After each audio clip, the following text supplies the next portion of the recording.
Hi guys, Mark Dawes again, and I'm just following on from one of the videos we did earlier on about restraint being a manual handling issue, and I'm here today with Mark Williams, who's a really good friend of mine. We've worked together for many years, we've known each other for a long time.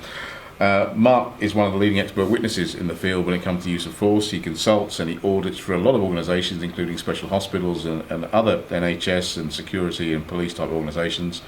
He was an ACPO specialist for many years and a police trainer. Mark now works independently, but he's come up with a piece of kit that we want to talk to you about today, and it's a phenomenal bit of kit. It's called a soft cuff, and I'm just going to let Mark explain that one and take it from there. All yours, bud. Thanks, Mark. Yeah, we've got together today because, as Mark said, we've both been working on projects for many years, and what we find is a lot of the organisations we go to have an aversion to using a least intrusive piece of equipment other than manual restraint. In my opinion, and I'm pretty sure it's the opinion of Mark's as well, and legally, an organisation should consider a least intrusive option than holding somebody in manual restraint. And you'll get organisations that will use handcuffs, ERBs, for escorting people away from the premises, but they will not use it during the manual restraint. Now, in my opinion, if there's a better option, a least damaging, a least intrusive option than pinning somebody with manual holds and using a piece of equipment, then you absolutely should use it. And what we're here today to look at is a set of soft cuffs, and you'll see from some of the stills that are on the website and some of the videos that we're going to post up, using these as a compliant handcuffing option. For example, if you apply the decision-making model process to any restraint or any use of equipment, and you have a patient or a subject that's got history of assaulting staff or has mental health issues, the use of equipment, handcuffs or otherwise, there's a justification process behind it. What doesn't work well is not using equipment and then trying to crisis manage it as the person needs restraining on the escort. So we're going to look at these today. We'll show you a few videos of its application. They work very well for escorting in conjunction with other restraint pieces of equipment like the emergency response belt. And they're a soft option. There's no metal in them. They're constructed of a specialist Velcro type of material with plastic buckles. So very comfortable to wear and very easy to apply. Right, what we've got here is Andrew in what's commonly known as a front stack position with a set of cuffs on. It's generally used compliant cuffing and moving a person from a secure area to a secure area. If somebody was offering us any level of resistance, generally you would handcuff them back to back.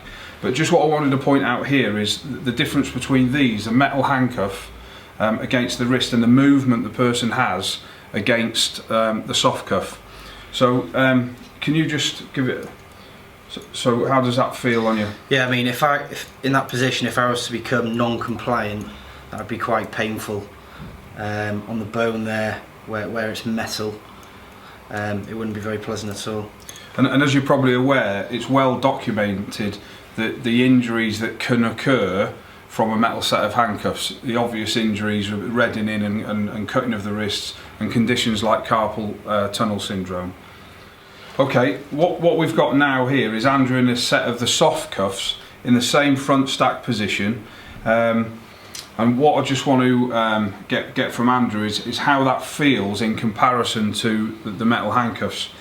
Also, a point to note is they're actually easier to put on from a motor skill point of view. It's just Velcro that everybody knows how to use. There's no mechanical failure aspect because there's no keys. It's just Velcro that sticks to itself.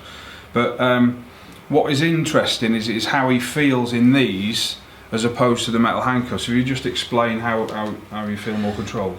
Yeah, I mean, in comparison to the handcuffs, I certainly feel more restricted, and there's no discomfort there whatsoever.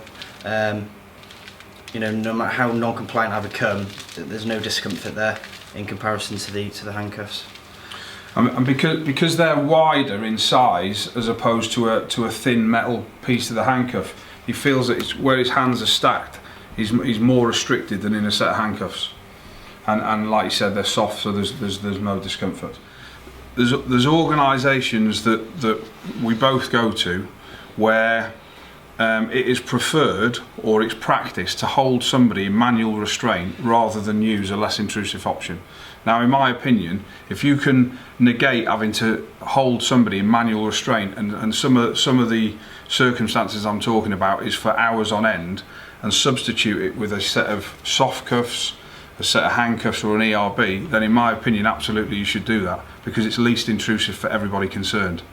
It also sits nicely with the manual handling regs, because the manual handling regs quite clearly state that where it's reasonably foreseeable you're going to have to handle a load, then the need to do that by physical exertion alone, by human effort, should be either eliminated or reduced.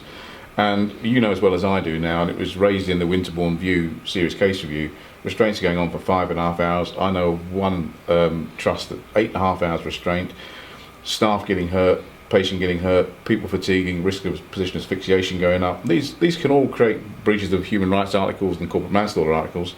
That, or even a set of cuffs, you're going to eliminate the need for someone to struggle, therefore eliminate and reduce the need for staff to restrain them by human effort alone. Yeah. So, absolutely spot on. And my advice to some of these organisations will use a piece of restraint equipment for taking people, say, on an outside hospital visit, a set of cuffs or an ERB, but they won't use it as part of the restraint.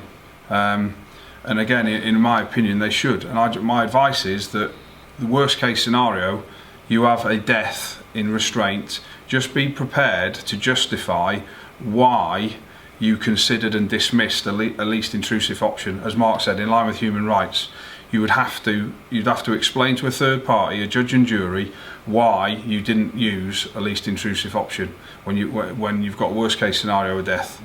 Because for me, to have somebody in a restraint piece of equipment like this, like an ERB, like a set of cuffs, is a lot better for everybody round, least intrusive, than holding someone in manual restraint and everybody's struggling and all the risks associated with that.